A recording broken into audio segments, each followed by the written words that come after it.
Kolar times Kannada ನ್ಯೂಸ್ಗೆ ಸ್ವಾಗತ.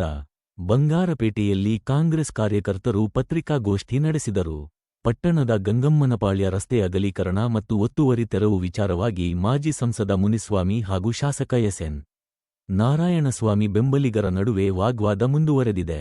ಮಂಗಳವಾರ ಕಾಂಗ್ರೆಸ್ ಮುಖಂಡರು ಮುನಿಸ್ವಾಮಿ ಅವರ ಹೇಳಿಕೆಗಳನ್ನು ಖಂಡಿಸಿ ಪತ್ರಿಕಾಗೋಷ್ಠಿ ನಡೆಸಿದರು.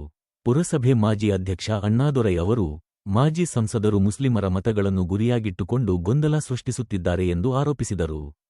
ಪುರಸಭೆಯು ಯಾವುದೇ ಕಟ್ಟಡ ತೆರವುಗೊಳಿಸಲು ಮುಂದಾಗಿಲ್ಲ, ಕೇವಲ ರಸ್ತೆಯ ಒತ್ತುವರಿಯನ್ನು ಮಾತ್ರ ತೆರವುಗೊಳಿಸಲಾಗುತ್ತಿದೆ ಎಂದು ಅವರು ಸ್ಪಷ್ಟಪಡಿಸಿದರು.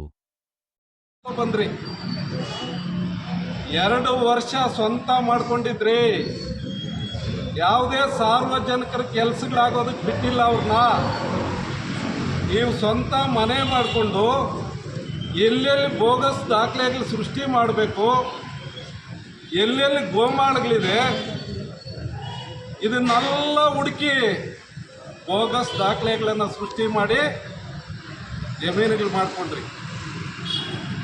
ಆದರೆ ಎಸ್.ಎನ್. ನಾರಾಯಣಸ್ವಾಮಿಯವರು ಯಾವತ್ತೂ ಆ ಥರ ಮಾಡಿಲ್ಲ. ಇವತ್ತು ಯಾವುದೇ ಕಾರ್ಯಕರ್ತರು ಹೋಗ್ಬೋದು, ತಾಲೂಕು ಆಫೀಸಲ್ಲಿ ಕೆಲಸ ಮಾಡ್ಕೊಂಡು ಬರ್ಬೋದು. ದಯಾನಂದ್ ಅವರಿದ್ದಾಗ BJP ಅವ್ರು ಮಾತ್ರ ಎಂಟ್ರಿ ತಾಲೂಕು ಆಫೀಸಲ್ಲಿ, ಬೇರೆಯವ್ರ ಅಲೋನೇ ಇಲ್ಲ, ಮಾತಾಡ್ಸೋಕ್ಕಾಗ್ತಾ ಇಲ್ಲ. ಇವತ್ತು ಯಾವುದೇ ಪಕ್ಷ ಆಗಿರ್ಬೋದು, ಯಾವುದೇ ಧರ್ಮ ಆಗಿರ್ಬೋದು, ಎಲ್ಲರೂ ಹೋಗಿ ತಾಲೂಕು ಆಫೀಸಲ್ಲಿ ಕೆಲಸ ಮಾಡ್ಕೊಬರ್ಬೋದು.